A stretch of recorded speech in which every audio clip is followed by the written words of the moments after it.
Life After Prison. By Silence You. Kabanata 2571 hanggang 2580. Natakot si Kobe nang mabilis na papalapit ang gumagapang na espadang bahaghari. Naging hindi makapaniwala ang ekspresyon ng kanyang mukha habang nakatingin kay Severin, ang kanyang boses ay hindi sinasadyang nanginginig sa takot. Protective. Protective Divine Weapon. Hindi kailanman inakala ni Kobe na ang Loren Divine Blade ay magiging isang Protective Divine Weapon. Tanging ang Protective Divine Weapons lamang ang makapaglalabas ng ganitong nakakatakot na aura, na nagpaparamdam sa kanyang mga espiritual na kayamanan na pinipigilan. Gusto ni Kobe na tumakas ng walang pag-aalinlangan. Isa itong Protective Divine Weapon. Kahit ang isang Supreme Paragon ay matatakot kapag naharap dito, dahil nahihirapan itong harapin. Bagamat si Kobe ay isang Level 5 Royal Paragon, na mas mataas kaysa kay Severin, ang mga pagkakaibang ito ay madaling mapapalitan ng Protective Divine Weapon. Matapos manginig sa gulat, mabilis na hinampas ni Kobe ang kawalan at naglaho, balak tumakas. Plano niyang ibalik ang impormasyong ito kay Gresham. Ang isang Protective Divine Weapon ay lubos na nagpapalakas sa lakas ng isang cultivator. Sa seremonya ng Royal Paragon, walang kahirap-hirap na nahaharap ni Filbert sina Amethyst at ang Grand Elder nang hindi nahuhulog sa kawalan, umaasa lamang sa isang Godslayer Spear. At iyon ay isang Mighty Supreme Paragon, hindi pa kasama rito na isa lamang siyang Royal Paragon.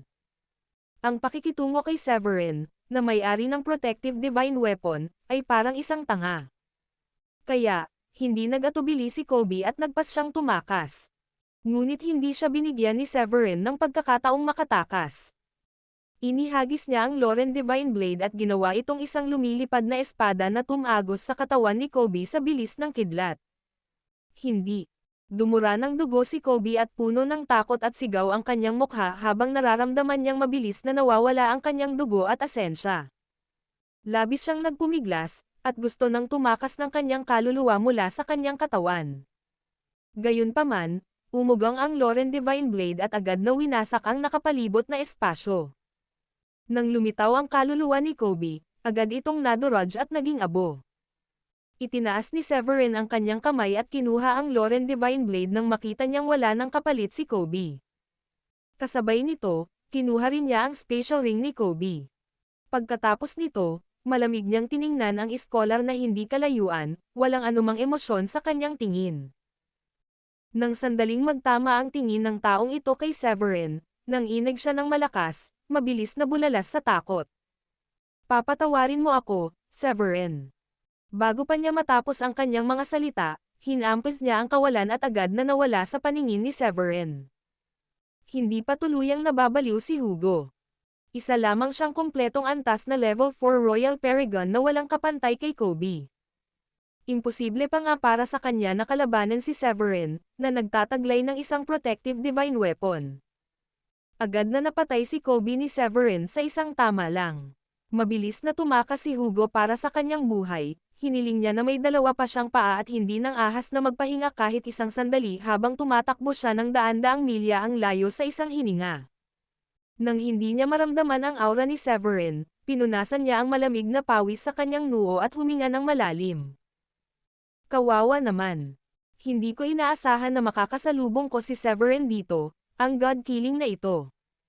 Nabalitaan niya na sa nakaraang Starry Sky Battle Space, maraming pangunahing disipulo ng mga royal family at mga sagradong lupain ang napatay ni Severin. Mabuti na lang at tinarget ni Severin si Kobe. Kung siya iyon, tiyak na wala siyang pagkakataong makatakas. Sa pag-iisip nito, pinunasan ni Hugo ang malamig na pawis sa kanyang noo, ang kanyang mukha ay puno ng takot.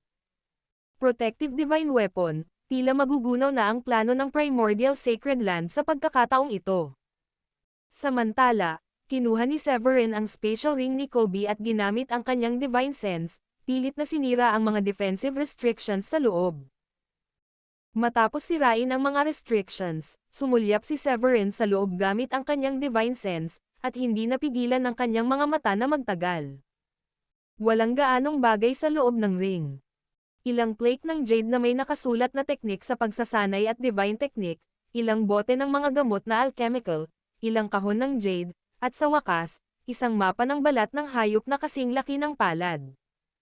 Una nang kinuha ni Severin ang mga kahon ng jade at binuksan ang mga ito. Sa loob ay ilang mga 8th grade na halamang gamot na naglalabas ng masaganang halimuyak ng gamot at nagliliwanag na liwanag. Bukod pa rito, nakahanap pa siya ng isang napakabihirang 9th grade na halamang gamot. Ito ay isang prutas na kasing laki ng palad na naglalabas ng malabong pilak na liwanag, na naglalaman ng mayamang natural na kapangyarihan sa loob. Gulat na bulalas ni Severin. Wow! Ito ang Moonlight Sacred Fruit. Kung ikukumpara sa Bianca Grass na nasa kanyang kamay, ang Moonlight Sacred Fruit ay mas mahalaga at maaaring gamitin upang pinuhin ang mga breakthrough pills partikular para sa mga Supreme Paragon. Siyempre, ito rin ay isang mahalagang sangkap para sa pagpino ng Supreme Paragon Pill. Hindi inaasahan ni Severin na madaling makakalap ng mga sangkap para sa Supreme Paragon Pill. Matapos maglagay ng ilang mga halamang gamot sa kanyang spatial ring, sinulyapan niya ang kalapit na mga jade sleep. Ito ay ilan lamang sa mga heaven quality training techniques at divine techniques mula sa primordial sacred land. Hindi na niya pinahahalagahan ang mga heaven quality techniques pagkatapos linangin ang Supreme Oneness Scripture, ngunit kinuha pa rin niya ang mga ito sa huli. Sa wakas, kinuha ni Severin ang mapa na kasing laki ng palad. Ang buong mapa ay bahagyang naninilaw, gawa sa isang hindi kilalang balat ng hayop.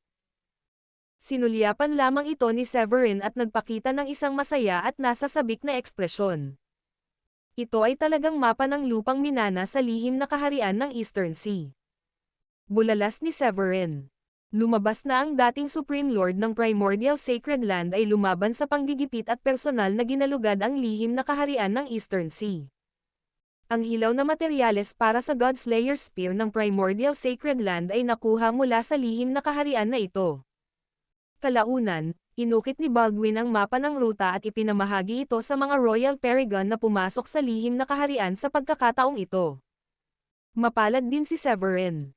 Nagkataon na nakakuha siya ng isa mula kay Kobe. Kung hindi, aabutin ng maraming oras para sa kanya na dahan-daang galugarin. Matapos itago ang mapa, natukoy ni Severin ang direksyon, pumailang lang sa himpapawid at naglaho sa kalangitan. Ilang sandali pa, ang mapang lon na kapaligiran ay unti-unting nagpakita ng kaunting berde. Nakita ni Severin ang isang berdeng oasis na lumilitaw sa abot-tanaw. Sinuyod niya ang oasis at nakita ang isang sinaunang palasyo sa gitna ng oasis.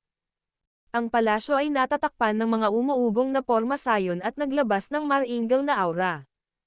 Sa sandaling ito, maraming guhit ng liwanag ang lumitaw sa paligid ng oasis, na nagpapahiwatig na ang mga tao mula sa iba't ibang pangunahing sagradong lupain ay dumating na. Hindi nagatubili si Severin at nagmadaling lumapit. Agad siyang nagdulot ng kaguluhan sa mga tao pagdating niya sa palasyo. Dumating na ba si Severin? Wow! Mukhang magiging interesante ang kompetisyon para sa lupang mana. Nabalitaan kong kakapasok lang ni Drake sa sikretong kaharian ng Eastern Sea at agresibong hinahanap si Severin. Habang nakikinig sa mga talakayang ito, tahimik na umupo si Severin nang nakakrus ang mga paa upang mabawi ang kanyang lakas. Alam niyang ang tunay na labanan ay naghihintay.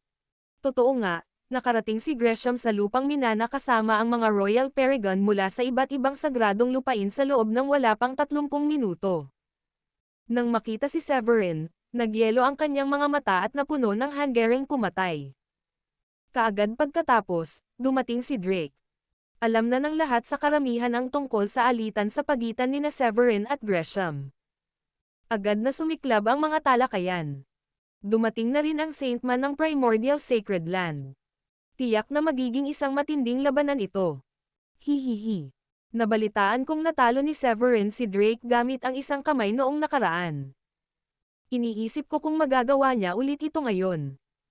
Nakinig si Severin sa mahihinang bulungan ng mga nakapalibot na cultivator, hindi nagbago ang ekspresyon ng kanyang mukha habang nakaupo sa lupa, binabawi ang kanyang naubos na mana. Nang makita ni Gresham si Severin, nagpakita ito ng malamig na ngisi. Titingnan ko kung paano ka makakaligtas sa pagkakataong ito, Severin. Sumulyap siya kay Drake at isang mabangis na pagpatay ang namuo sa kanyang puso. Upang mapatay si Severin, ang Primordial Sacred Land ay nagbayad ng malaking halaga, na bumuo ng alyansa sa Dragonoid at sa sagradong lupain ng Evil Practitioner mula sa Season at Las Bonercat. Determinado silang patayin si Severin sa loob ng lihim na kaharian ng Eastern Sea. Kung hindi, sa pamamagitan ng nakakatakot na talento ni Severin at sa tulong ng True Immortal's Essence, malamang nauusad siya sa isang Supreme Paragon sa loob ng 10 taon. Ang pag-akyat sa immortalidad sa loob lamang ng ilang dekada ay lubos na posible. Sa mga mata ni Gresham, ang True Immortal's Essence ay dapat sana ang kanyang pagkakataon, ngunit ito ay inagaw ni Severin sa huli. Ang pagharang sa landas ng paghihiganti ng isang tao ay maihahambing sa pagpatay sa kanyang mga magulang. Tumanggo si Gresham kay Drake sa hindi kalayuan, pagkatapos ay iniwas ang kanyang tingin, nakaupo nang nakakrus ang mga paa, tahimik na naghihintay. Ang lakas ng mga pormasayon at paghihigpit sa lupain ng mana ay mayroon pa ring natitirang kapangyarihan, na hindi madaling masira ng mga Royal Paragon. Malamig na sumulyap lamang ang mga nakapalibot na cultivator kay Severin bago binawi ang kanilang mga tingin, at ang digmaang inaasahan nila ay hindi nangyari. Ito ay nagpagulo sa maraming cultivator na dumating upang manood ng palabas. Siyempre, sa karamihan, may matalas na pananaw. Alam nila na ito ay pansamantalang kapayapaan lamang bago ang bagyo. Marahil ang tunay na labanan ay magaganap sa loob ng lupain ng mana. Maraming cultivator na nakabawi ng kanilang katinoan ang mabilis na lumayo kina Severin, Gresham, at sa iba pa. Ilang sandali pa, biglang lumitaw ang isang bitik ng kawalan sa kalangitan, na mabilis na nabuo bilang isang daanan ng kawalan. Kaagad pagkatapos, isang dumadagandong at marilag na itim na demonyong enerhiya ang lumabas mula sa loob ng daanan na iyon. Ang demonyong enerhiya na ito ay matayog, parang isang bagay mula sa impyerno, na naglalabas ng isang nakakapangilabot na kapangyarihan. Ilang sandali lamang, mabilis na bumaba ang temperatura, at ang hangin ay namuo bilang mga kristal ng yelo. Sa sumunod na sandali, isang binata na nakasuot ng itim na damit, na may mahabang peklat sa kanyang mukha, ang dahan-daang lumabas sa daanan. Ang taong ito ay mga 30 taong gulang, ngunit ang aura ng kanyang tagumpay ay nagmumula sa kanya ay napakalakas. Isa siyang kumpletong antas na level 5 Royal Paragon. Nakilala siya ng ilang cultivator sa karamihan, at sila ay napanganga sa gulat. Wow! Si Isaac pala, ang demon na tagapagmana ng Wicked Tribe. Nako, isang demon. Malayo na ang Wicked Tribe sa Las Bonercat, ngunit nakarating na siya sa Eastern Sea. 2 taon na ang nakalilipas, may mga bali-balitang pinatay ni Isaac ang milyon-milyong tao sa isang lungsod sa Delhi pagkatapos niyang umakyat sa Royal Paragon, nilamon ang kanilang dugo at kaluluwa upang malinang ang kanyang demonic arts, na ginagawang mga soul flag ang mga kaluluwa ng 1,000,000 tao. Hindi ko inaasahan na darating din siya. Hindi mabilang na tao ang nabahala nang makita nila si Isaac. Isa siyang kilalang-kilalang mamamatay tao sa Blue Realm, at nalampasan pa niya si Severin. Tumanggo si Gresham kay Isaac nang makita ang pagdating nito. Napansin ni Isaac si Severin, agad niya itong inilipat ang tingin dito, at isang nag-aalab na kasakiman ang bumalatay sa mga mata nito. Agad na lumapit si Isaac kay Severin at nagsalita ng may pangungutya. Kung gayon, ikaw si Severin. Sa mga salitang ito, ang pagkamit ni Isaac ng kompletong antas ng level 5 Royal Paragon ay naging isang mapilit na puwersa, na lumikha ng isang marahas na bug zone ng hangin na dumampi kay Severin. Si Severin, na kanina pa nakapikit at nagmumuni-muni, ay biglang nagmulat ng kanyang mga mata nang maramdaman ang paparating na presyon. 2 hibla ng mahinang liwanag ang sumilay mula sa kanyang mga mata. Kasabay ng isang malamig na ngisi, itinaas niya ang kanyang kamay at itinaboy ang presyon. Pagkatapos, tumayo si Severin, tiningnan niya si Isaac sa hangin habang mahina itong nagsasalita. Ako si Severin. Dinilaan ni Isaac ang kanyang mga labi, na parang tinatasa ang isang kalakal. Ibigay mo ang True Immortal Essence, at baka mailigtas kita. Ngumisi siya. Dahil matagal nang nakasulong si Isaac sa Royal Paragon, hindi siya nakapasok sa Starry Sky Battle Space ng mas maaga. Nagpadala ang Wicked Tribe ng ilang ordinaryong core disciples. Ikinalungkot ito ni Isaac. Kalaunan, Nang malaman niya na ang True Immortal's essence ay nakuha ng isang level 3 Royal Paragon, hindi niya maiwasang mainggit. Pagkatapos ng Starry Sky Battle Space, dumating ang balita na si Severin ay nakaabante sa Royal Paragon wala pang isang buwan. Lubos itong pinagsisihan ni Isaac.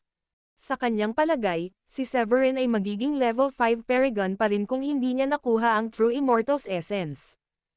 Sa makatuwid, nang kontaken siya ng Primordial Holy Ground, agad na sumang-ayon si Isaac nang walang pag-aalinlangan. Samantala, nang marinig ang mga salita ni Isaac, hindi napigilan ni Severin ang matawa sa galit at malamig na sinabi. Matagal ko nang naririnig ang tungkol sa kayabangan ng demonyong tagapagmana. Talagang may batayan iyon. Hindi na nag-atubili pa si Severin. Itinaas niya ang kanyang kamao at sumugod. Ang kamao ay nagliliwanag ng nagliliyab na liwanag na parang araw. Ang maringal na dugo at enerhiya sa loob ng kanyang katawan ay pumailan lang na parang usok, at ang nakapalibot na kawalan sa loob ng ilang dosenang metro ay nabasag na parang salamin sa isang iglap. Ang lakas ng kamaong ito ay nakakatakot, at sa isang malakas na kalabog, direktang tumagos ito sa kawalan. Sa kabila ng pagiging isang level 3 Royal Paragon ni Severin, ang kanyang pisikal na katawan ay maihahambing sa isang tunay na dragon, na may kakayahang pakalmayan ang dagat sa pamamagitan ng isang yabag at pabagsakin ang isang bundok sa pamamagitan ng isang tulak. Bukod dito, wala siya sa ordinaryong landas ng katotohanan ng martial arts, kundi sa landas ng panloob na mundo. Ang kanyang kontrol sa kapangyarihan ng langit at lupa ay lalong nagiging mahusay, na nagpapahintulot sa kanya na makipaglaban sa isang level 5 Royal Paragon kahit na hindi gumagamit ng mga armas. Kung gagamitin niya ang Protective Divine Weapon, kahit ang isang level 6 Royal Paragon ay papatayin ng kanyang espada. Nang makita ni Isaac ang pag-atake ni Severin, mabilis na tumugon si Isaac at itinaas ang kanyang braso upang harangan agad. Sa sumunod na sandali, pakiramdam niya ay tinamaan siya ng isang malaking bundok, halos hindi na makahinga. Ang nakakatakot na shockwave ay naging isang bug zone ng hangin na hamampes sa lupain ng 12-dosenang milya. Maging si Isaac, isang level 5 Royal Paragon, ay napaatras ng ilang hakbang. Matapos ang suntok na ito ng harapan, bahagyang nagbago ang mukha ni Isaac, nanigas ang kanyang mga kalamnan at naging mas seryoso. Hindi niya inaasahan na magiging ganito kalakas si Severin. Ang isang level 3 Royal Paragon ay kayang humanga sa isang level 5 Royal Paragon na katulad niya. Nang makabawi ng kanyang katinoan, nagmura si Isaac sa loob. Kalokohan. Level 1 Paragon pa lang siya, ilang buwan na ang nakalipas, paano siya nakasulong ng ganito kabilis? Natigilan ang mga nakapalibot na cultivator. Walang sino man ang nag-akala na ang kamao ni Severin ay magiging hamon kay Isaac. Mas lalo silang nagulat nang makita nilang umatras si Isaac. Mukhang hindi na matatalo si Severin sa parehong antas. Bakit tila walang kalaban-laban ang demonyong tagapagmana ng Wicked Tribe kay Severin? Nako, gaano kalakas si Severin? Sinasabing natalo niya si Drake gamit lamang ang lakas ng pisikal nitong katawan noong panahon na nanggugulo si Drake sa seremonya ng Royal Paragon. Ang umaagos na dugo at enerhiya. Bakit parang mas malakas pa ang pisikal na katawan ni Severin kaysa sa Dragonoid? Namangha ang napakaraming cultivator. Maging si Gresham ay natigilan. Nakatitig siya ng blanko kay Isaac, na ang ekspresyon ng mukha ay lubhang nagbago, bumubulong sa sarili. Nako! Paano naging ganito kalakas si Severin? Posible kayang mabaygo ang misyon natin. Mayroong isang hindi binibigkas na tuntunin sa Blue Realm. Habang tumataas ang antas, mas mahirap labanan ang mga kalaban sa iba't ibang antas. Lalo na sa antas ng Royal Paragon, na tumatalakay sa mga tuntunin ng langit at lupa at isinama ang katotohanan ng martial arts sa sarili. Mayroong malaking pagkakaiba sa pagitan ng bawat antas at mahirap itong malampasan. Ngunit tila hindi naapektuhan si Severin ng tuntuning ito. Malakas na umiling si Gresham at naisip ang sarili. Imposible. Walang dad ang mapapahamak si Severin sa pagkakataong ito. Malaking halaga ang binayaran ng Primordial Sacred Land para mapatay si Severin sa East Sea Secret Realm sa pagkakataong ito. Dahil nagsanabpuwersa ang lahat ng 4 na pangunahing sagradong lupain, kahit na may walang hanggang kakayahan si Severin, naniniwala siyang hindi makakaalis ng buhay si Severin sa East Sea Secret Realm. Mabilis na kumalma si Gresham at malamig na tinitigan si Severin. Samantala, si Isaac, na nainas kay Severin, ay sumuko sa kanyang paghamak at dahan-daang umatras. Natapos na ni Isaac ang resulta ng pagsubok na ito. Medyo lumampas na sa kanyang inaasahan ang lakas ni Severin. Kaya, pinili ni Isaac na tumigil sa pagsisiyasat at nagplano na makipagtulungan kay Gresham at sa iba pa pagkatapos makapasok sa lupang mana. Pagkaalis niya, isang mapangotsyang boses ang umalangaw-ngaw sa pandinig ng karamihan. "Oh, Isaac, ang tagal nating hindi nagkita, bakit parang ang lungkot mo ngayon?" Ang isang kumpletong antas na Level 5 Royal Paragon ay natatakot sa isang Level 3 Royal Paragon. Pagkasabi nito, isang itim na liwanag ang lumitaw sa malayong kalangitan. Ang itim na liwanag ay kumislap sa kalangitan na parang bulalakaw at tuluyang lumapag malapit kay Isaac. Habang unti-unting nawawala ang liwanag, isang binata na nakasuot ng bone hairpin, na may malas na mukha na naglalabas ng hindi mabilang na malungkot na aura ang bumungad. Ang taong ito ay nakasuot ng kulay abong roba, at isa siyang mid-stage level 5 Royal Paragon, na nagbibigay ng isang lubhang mapanganib na pakiramdam. Maraming diskusyon ang lumitaw nang dumating ang bagong dating. Ito si Reggie, ang Saintman ng Darkness Sacred Land. Sinasabing ang maliit na demonyong ito ay nagtataglay ng Darkness Divine Constitution, at ang kanyang Celestial Demon Constitution ay umabot sa isang maliit na tagumpay. Sinasabing siya ay immortal. Hindi ko inaasahan na kasali rin ang Darkness Sacred Land. Mukhang magiging napakatindi ng labanan sa pagkakataong ito. Tumangala si Severin kay Reggie, na dumating sa pinangyarihan, ramdam ang malamig na aura na nagmumula sa kanya, at bahagyang kumunat ang kanyang noo. Pagkarating ni Reggie sa tabi ni Isaac, tiningnan niya ng may interes si Severin bago iniwas ang tingin. Tila sa kanyang mga mata, ang isang level 3 Royal Paragon ay isa lamang langgam. Agad na nag-ingat si Severin at palihim na ginamit ang kanyang mana. Sa sandaling ito, sa wakas ay naunawaan niya na ang mga hindi humamon sa kanya kanina ay malamang na naghihintay sa pagdating ng mga tao ng Sacred Lands of Evil Practitioner. Napatay na ni Severin ang isang pangunahing disipulo ng Darkness Sacred Land, kaya't lumikha ito ng puot. Para naman sa Wicked Tribe, hindi niya maintindihan kung bakit galit sa kanya si Isaac. Ngunit kahit papaano, hindi na mahalaga ngayon. Nasa lupain na siya ng mana at hindi na maaaring umalis sa East Sea Secret Realm. Sandaling naging medyo nakakatakot ang kapaligiran sa bukid. Tumagal ito ng 2 oras at pagkatapos ay nagsimulang manginig ang mga porma sayon at paghihigpit sa lupain ng mana. Lahat ng naruroon ay labis na natuwa nang makita nila ang eksena. Alam ng lahat na malapit nang mabuksan ang lupain ng mana. Gaya ng inaasahan, ang mga huling paghihigpit na bumabalot sa lupain ng mana ay tuluyang gumuho kasabay ng isang malakas na pagsabog, na naglaho at naging hindi mabilang na kumikinang na mga piraso sa hangin. Sa sandaling iyon, 12 ng mga ilaw ng bahaghari ang pumailanglang sa kalangitan at dumiretso sa palasyo. Nagmadali rin si Severin patungo sa palasyo at direktang pumasok dito. Bagamat hindi mukhang malaki ang palasyo sa labas, parang pagpasok sa isang maliit na mundo kapag nakapasok ka. Malalim na pilosopiya ang bumalot sa palasyo. Ito ay hamabi na parang lambat pangingisda sa kalangitan. Pagpasok sa palasyo, sinundan ni Severin ang daanan at di nagtagal ay nakakita siya ng 2 8th grade na halamang gamot. Nang malapit na siyang magpatuloy sa mas malalim na paggalugad, naramdaman niya ang isang pamilyar na aura sa di kalayuan sa likuran niya. Agad na lumingon si Severin at nagulat nang makitang nilapitan siya ni Gresham at Drake mula sa likuran. Nang makita niya ito, naunawaan niya ang intensyon ni Gresham at ng iba pa. Walang pag-aalinlangan, tumakbo palabas si Severin. Itinaas niya ang kanyang kamao upang hampasin ang dalawa. Isang bakas ng kagalakan ang sumilay sa mukha ni Drake nang makita niyang hindi tumakbo palayo si Severin kundi umatake. Sumigaw siya. Naghahanap ng kamatayan. Pagkasabi niya ng mga salita, itinaas ni Drake ang kanyang kamay at tumawag ng isang gintong sibat, na nagpapakita ng maringal na aura ng isang elite quality spiritual treasure. Sa kabilang banda, Tumawag si Gresham ng isang battle halberd na may dalang nakakatakot na kulog na kapangyarihan. Patayin. Hindi nag-aksaya ng salita ang dalawa at sabay na sumugod papunta kay Severin. Sumabog ang mga kamao sa ere, nagniningning na kasing liwanag ng araw.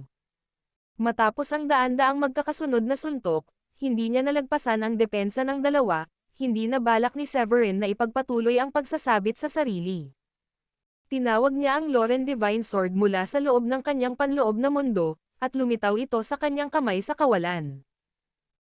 Pagkatapos, marahang iwinagayway niya ang espada, isang sword wheel na may dalang di matatalo na kapangyarihan ang Sumire sa kawalan at sumugod kina Gresham at Drake nang may hindi mapigil ang momentum. Sa ilalim ng sword wheel na ito, lahat ng bagay sa daan ay nadurog at naging abo. Natakot si Gresham sa nakakatakot na aura na nagmumula sa Loren Divine Sword. Napasigaw siya nang hindi makapaniwala. Protective Divine Weapon. Sa sandaling ito, sa wakas ay napagtanto ni Gresham na halos imposible para sa kanila ni Drake na patayin si Severin ng mag-isa. Walang pag-aalinlangan, agad siyang nagpadala ng mensahe kina Isaac at Reggie. Sa kabilang panig ng lupang minana, si Isaac, nakakatapos lang mag-ani ng isang magandang piraso ng metal na may masayang ekspresyon sa mukha, ay malapit ng galugarin ang iba pang mga palasyo ng manginig ang palawit na pangkomunikasyon sa kanyang katawan. Dinama ito ni Isaac, at bahagyang nagbago ang kanyang ekspresyon. Ito pala ay isang mensahe ng pagkabalisa mula kay Gresham. Isang protective divine weapon. Nang malaman ni Isaac na si Severin ay nagtataglay ng isang protective divine weapon, medyo naging hindi mahulaan ang mukha nito. Ang isang protective divine weapon ay ang mahalagang pag-aari ng mga pangunahing sagradong lupain. Huminga ng malalim si Isaac, pagkatapos tumugon sa mensahe ni Gresham, lumungkot ang mukha nito habang bumubulong. Napakabukas palad talaga nitong matandang Adrian. Naglabas pa talaga siya ng isang protective divine weapon. Pero sayang naman. Hindi lang ang true immortal essence ang gusto ko, kundi pati na rin ang protective divine weapon. Matapos mamulong sa sarili, natukoy ni Isaac ang direksyong ibinigay ni Gresham at hinalughog ang kawalan, at agad na naglaho. Naisip ni Isaac na ang protective divine weapon ni Severin ay mula sa Grundy Uno Sacred Land. Kasabay nito, si Reggie, na nagsasaliksik ng mga kayamanan sa palasyo, ay nakatanggap din ng mensahe ng pagkabalisa mula kay Gresham. Nang malaman na si Severin ay nagtataglay ng protective divine weapon, bahagyang nagulat si Reggie. Pagkatapos ng sorpresa, isang sakam na liwanag ang kumislap sa kanyang mga mata na parang isang gutom na lobo. Dinilaan ni Reggie ang kanyang mga labi at ngumiti. Isang protective divine weapon. Ako mismo bilang isang level 5 Royal Paragon ay wala nito. Ngunit, isang level 3 Royal Paragon lamang ang nangahas na magmay-ari ng ganitong kayamanan. Matapos ang ngisi, mabilis na itinaas ni Reggie ang kanyang kamay, at hinampas ang espasyo sa harap niya, at agad na naglaho. Samantala, sa labas ng palasyo, ang kalangitan ay naliwanagan ng isang patong ng pilak na liwanag, at ang nakapalibot na espasyo ay nabasag, na parang may manipis na porselana na nahuhulog mula sa langit. Ang matalas na sinag ng espada ay naglabas ng isang nakakatakot at maringal na aura, mabangis na sumugod patungo kina Gresham at Drake. Nahaharap sa banta ng protective divine weapon, naramdaman ni Gresham ang panginginig ng kanyang anit, at ang kanyang kaluluwa ay nanginig ng hindi mapigilan. Agad niyang inihampas ang gininto ang sibat sa kanyang kamay, at ang kanyang natamong tagumpay na level 2 Royal Paragon ay agad na sumabog, hiniwa ang isang hugis gasuklay na talam ng sibat sa harap niya sa napakabilis na bilis, direkta patungo sa paparating na enerhiya ng espada. Kasabay nito, sumabog din si Drake gamit ang kanyang buong lakas, at ang halberd sa kanyang kamay ay ginamit na parang isang lumilipad na dragon, na naglalabas ng isang nakakakilabot na liwanag. Gayunpaman, hindi nila nakayanan ang espadang pinakawalan ng Loren Divine Blade, kahit na ginamit na nila ang kanilang buong lakas. Malaki ang ipinagbago ng langit, at agad silang nilamon ng nabasag na kawalan sa kanilang paligid. Ang nakakatakot na puwersa ay nagdulot ng matinding pinsala kina Gresham at Drake. Tumulo ang dugo mula sa mga sulok ng kanilang mga bibig, at agad na namutla ang kanilang mga mukha, maging ang kanilang aura ay nanghina at naging matamlay. Patuloy silang hinabol ni Severin. Hawak niya ang Loren Divine Blade at nagiba sa isang bahaghari na liwanag. Ang umuugong na hangin ay umalangaw sa kanyang mga tainga, habang ang kanyang umaapaw na hanggaring pumatay ay sumasaklaw sa isang lugar na 10 milya. Sa sandaling ito, lahat ng mga Royal Paragon na nagdalugad sa mga palasyo ay biglang tumangala at tumingin sa direksyon kung saan nakikipaglaban si Severin. Wow! Nakakatakot na aura. Sino na naman kaya ang kinakalaban ni Severin? Naku po, kaya ba talagang sumabog ang isang Royal Paragon ng ganito kalakas? Hindi mabilang na mga Royal Paragon ang nagulat, ang kanilang mga mukha ay nagpapakita ng kaseryosohan. Kasabay nito, sa larangan ng digmaan, sina Gresham at Drake, na malubhang nasugatan na, ay nakita si Severin na papalapit muli sa kanila, at ang kanilang mga mukha ay biglang nagbago ng husto. Hindi nagatubili ang dalawa at sinugod ang kawalan upang maiwasan ang mga paparating na atake. Ngumisi si Severin, at ang kanyang mga mata ay puno ng hanggaring pumatay. Pagdating niya sa loob ng 100 talampakan mula kina Gresham at Drake, biglang naramdaman ni Severin ang isang alon sa kawalan sa likuran niya. Kaagad pagkatapos, isang bitik ng kawalan ang bumukas mula sa kung saan, at mabilis na lumabas si Isaac mula sa bitik ng kawalan. Natigilan si Severin nang makita niya si Isaac, ang kanyang mga mata ay puno ng hanggaring pumatay habang sinasabi niya ito. Ikaw pala. Pagdating ni Isaac sa pinangyarihan, nakita niya ang mapatla at walang pusong sina Gresham at Drake. Naging seryoso ang kanyang ekspresyon, lalo na nang maramdaman niya ang maringal na aura na nagmumula sa Loren Divine Blade sa kamay ni Severin, na lalong ikinagulat niya. Ang matalas na sinag ng espada na nanginginig sa hangin ay nagpakiliti sa kanyang nakalantad na balat sa sakit. Protective Divine Weapon. Huminga ng malalim si Isaac nang makita niya ang Loren Divine Blade. Tumangala siya kay Severin. Paghakbang pa lang niya, binawi niya ang kanyang paa. Ito ay dahil biglang lumitaw ang isang bakanteng daanan, at lumabas si Reggie mula sa bakanteng daanan, na puno ng intensyong pumatay sa kanyang mukha. Sa isang iglap, nagtipon dito ang 4 na kababalaghan. Si Gresham, ang Saintman ng Primordial Sacred Land. Si Drake, ang Dragonoid 5-clawed Golden Dragon Bloodline at kababalaghan. Si Isaac, ang demonyong tagapagmana ng Wicked Tribe. Si Reggie, ang kababalaghan ng Darkness Sacred Land. Si Gresham, na malubhang nasugatan at namumutla, ay nakita ang pagdating nina Isaac at Reggie, at natuwa. Dinilaan niya ang mga mantsa ng dugo sa gilid ng kanyang mga labi, at ang walang kapantay na intensyong pumatay ay kumislap sa kanyang mga mata, sabi ni Gresham sa malamig na tono. Severin. Kahit pa may dala kang protective divine weapon, o anuman. Sa pagkakataong ito, magkakasama na ang 4 na mahiwagang nilalang. Mamamatay ka rito ngayon. Pagkatapos magsalita ni Gresham, binago ni Drake ang kanyang sarili bilang isang higanteng dragon, na nagpakita ng kanyang tunay na anyo. Ang nakakatakot na figure na daan-daang talampakan ang haba, ay lumulutang sa hangin, at ang hindi mabilang na mga kaliskis ay kumikinang sa ilalim ng liwanag ng nabasag na kawalan. Kasabay ng isang ungol mula kay Drake, ang kanyang malalaking kuko ay direktang sumugod kay Severin. Mahigpit ding hinawakan ni Gresham ang ginintoang sibat sa kanyang kamay at sumugod siya patungo kay Severin sa bilis na parang liwanag. Kasabay nito, kumilos din sina Isaac at Reggie. Dalawa sa kanila ang mabilis na tumawag ng kanilang mga elite quality spiritual treasures, na naglalabas ng aura ng level 5 Royal Paragon, at mabangis na inatake si Severin. Silang 4 ay puno ng intensyong pumatay. Nang makita ito ni Severin, hinigpitan niya ang kanyang hawak sa Loren Divine Blade, at ang kanyang mga mata ay kumislap ng malamig na liwanag. Ang mga langgam ay mga langgam lamang. Mahinahon niyang sabi. Sa sumunod na sandali, isang walang kapantay na banal na liwanag ang sumabog mula sa Loren Divine Blade, na may mga prinsipyong dumadaloy dito, at isang malaking balot ng lilang aura ang umiikot sa paligid. Kasabay nito, ang kanyang level 3 Royal Paragon attainment ay sumabog ng lubusan, at ang kapangyarihan ng langit at lupa sa loob ng kanyang katawan ay lumakas ng napakalakas, at sa wakas ay nagtagpo sa Loren Divine Blade. Sa isang iglap, Isang nakasisilaw na liwanag ang pumailanglang sa kalangitan mula sa katawan ni Severin, na bumubuo ng isang nakakatakot na liwanag ng espada sa kalagitnaan ng himpapawid. Ang liwanag ng espada na ito ay ilang milya ang haba, at ang nakapalibot na espasyo ay agad na gumuho at naglaho. Ang nakakatakot na aura na nagmumula rito ay naging dahilan upang maramdaman ni Gresham na nanginginig ang kanyang kaluluwa.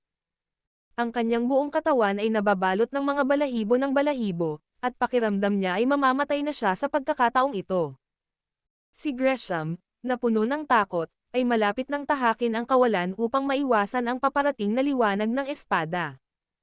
Gayunpaman, natuklasan niya na ang espasyo sa paligid niya ay kasing taibay ng bakal. Kahit gaano pa siya gumalaw, nanatiling hindi nababasag ang kawalan, na nag-iiwan sa kanya na nakakulong. Natarante si Gresham. Napagtanto niya na ang kawalan sa paligid niya ay naselyuhan na. Sa kanyang pagkataranta, mabilis na itinaas ni Gresham ang ginintoang sibat sa kanyang kamay at itinulak ito, na nagpadala ng isang malaahas na sinag ng liwanag na pumupunit sa hangin. Gayunpaman, paano makakalaban ng isang elite quality na espiritual na kayamanan ang isang protective divine weapon? Ang sinag ng espada na pinakawalan ni Gresham ay direktang nabasag ng Loren Divine Blade. Ang sword wheel ay may taglay na mabangis na intensyon, na matalim na tumatama sa ginintoang sibat. Ang elite quality spiritual treasure ay nalabanan lamang ang sword wheel ng ilang paghinga bago nito hindi na makayanan ang pagsalakay ng Loren Divine Blade, at nagsimulang lumitaw ang mga bitek. Natakot si Gresham sa eksena. Pakiramdam niya ay nababalot siya ng isang walang hanggang deathly aura, tuluyang nawala ang kanyang kahinahunan. Mabilis niyang inikat ang kanyang ulo at sumigaw kay Drake sa hindi kalayuan. "Iligtas mo ako, Drake." Sumumpa si Drake ang kanyang malas at lumipad upang agad na iligtas si Gresham. Dahil sa lakas na taglay ni Severin ngayon, kasama ang basbas ng protective divine weapon, napagpasyahan ni Drake na malamang na magbabayad sila ng malaking halaga kahit na magsanib puwersa silang apat upang patayin si Severin. Kung mahuhulog si Gresham bago iyon, walang alinlang ang mas maliit ang tsansa na mapatay si Severin kung iiwan niya ang tatlo sa kanila. Upang makamit ang kanilang layunin na magtulungan, pinili ni Drake na iligtas si Gresham. Pagdating sa tabi ni Gresham, itinaas ni Drake ang kanyang malaking kuko at hinampas ang mga elemento. Ang kanyang kapangyarihang nakabase sa tubig ay naging daan-daang matatayog na tsunami na bumangga ng malakas sa sword wheel. Kasabay ng isang nakabibinging dagandong, agad na pinatag ng nakakatakot na shockwave ang mga palasyo ilang milya ang layo, at ang espasyo sa loob ng 100 talampakan ay naging kawalan. Sa marahas na shockwave na ito, sina Drake at Gresham ay parehong lumipad, nalilipad, na puno ng dugo. Nang makita ni Severin ang eksena, agad niya silang hinabol, hindi binigyan ng pagkakataong huminga. Tila naramdaman ng Loren Divine Blade sa kanyang kamay ang intensyon ni Severin. Marahas itong nanginig at lumipad palabas ng kanyang kamay, naging isang liwanag na agos at walang awang sinaksak patungo kina Gresham at Drake. Ang maringal na liwanag ng espada ay may dalang banal na liwanag na bumaba mula sa kalangitan. Ang nakakatakot na aura ay naging dahilan upang matigilan sina Gresham at Drake. Lalo na ngayon na silang dalawa ay tinarget ng Loren Divine Blade. Ang nakapalibot na espasyo ay natakpan dahil sa nakakatakot na kapangyarihan ng protective divine weapon, at para silang nakaugat sa lupa, hindi makagalaw kahit isang pulgada. Habang papalapit ng papalapit ang Loren Divine Blade, nanginginig sa takot ang boses ni Drake habang sumisigaw siya. "Iligtas mo ako." Habang nagmamakaawa si Drake para humingi ng tulong, sa wakas ay tumugon sina Isaac at Reggie. Mabilis na naganap ang labanan. Sa isang kisap mata, sina Gresham at Drake ay natambak, halos magkawatak-watak ang kanilang mga katawan. Nang mapagtanto nina Isaac at Reggie ang kapangyarihan ni Severin gamit ang protective divine weapon, nanginig sila sa takot at naramdaman ang pagkamanhid ng kanilang mga anit. Kung mamamatay sina Drake at Gresham, naramdaman nina Isaac at Reggie na wala silang pagkakataong labanan si Severin ng mag-isa. Kaya, ang unang prioridad ay ang iligtas sina Gresham at Drake. Walang ano-ano, kumilos sina Isaac at Reggie. Isa sa kanila ang sumugod kay Drake at bumuo ng isang depensibong harang. Habang ang isa naman ay sumugod kay Severin, sinusubukang palibutan si Severin at iligtas sina Drake at Gresham.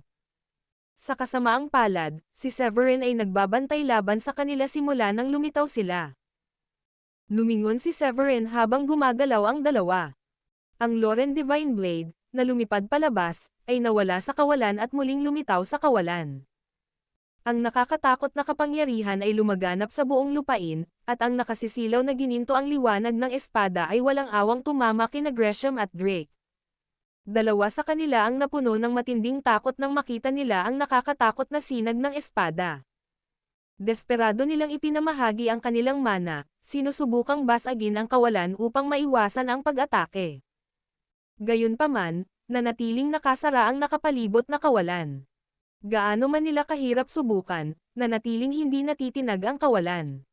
Habang papalapit ang liwanag ng espada, namula ang mga mata ni Gresham sa takot.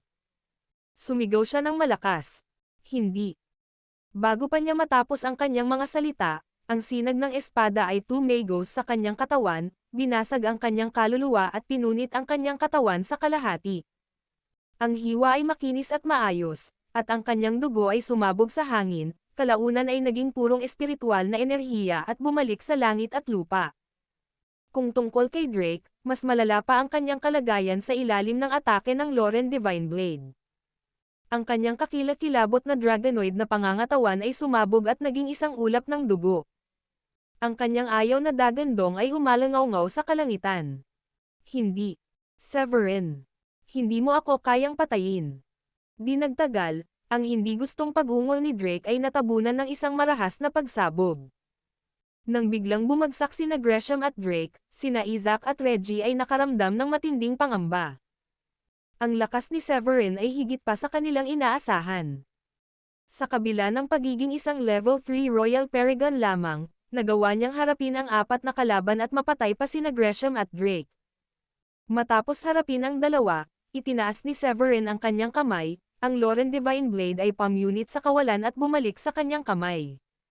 Saka ibinaling ni Severin ang tingin kina Isaac at Reggie na hindi kalayuan at walang pakialam na sinabi. Kayo naman. Pakiramdam ni Isaac ay tinamaan siya ng kidlat, agad na namutla ang kanyang mukha. Alam niyang kahit magsanib puwersa sila ni Reggie ngayon, mahirap pa ring tapatan si Severin. Tumakbo. Ito lang ang tanging nasa isip ni Isaac. Tumalikod siya at hinalughog ang kawalan upang tumakas. Gayunpaman, hindi siya bibigyan ni Severin ng pagkakataong tumakas. Kailangan niyang panagutan ang mga bunga ng pagkabigo. Inihampas ni Severin ang Loren Divine Blade. Sa isang mabilis na galaw, ang mahabang espada ay tumagos sa kawalan at pinugutan ng ulo si Isaac ng sinag ng liwanag.